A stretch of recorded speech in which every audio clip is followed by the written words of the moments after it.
Si Manny Pacquiao ng Bukidnon. Manny Pacquiao ng Bukidnon. Ang Marcos, billion, trillion ang corruption. Tapos ibubuto natin. Talagang ang talino natin.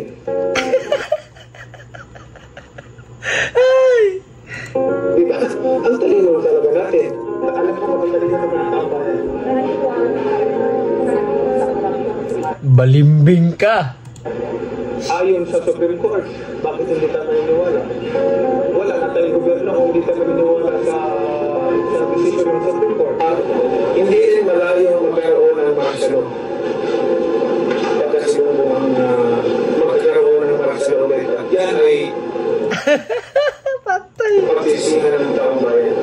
Pag-isipan ninyo mabuti dahil ang pagsisisi lagi na sa ulit. Mark my word. Yawa.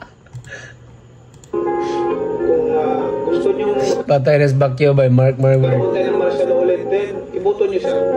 Yun lang ang ano ko, ay malaki ang posibilidad na magkaroon tayo ng martial law. Maniwala ka sa akin. Siguro naman ang taong bayan mautak.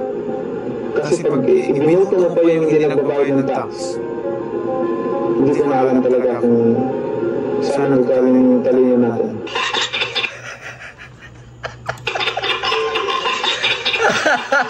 Prank kami rito tanan, Gago.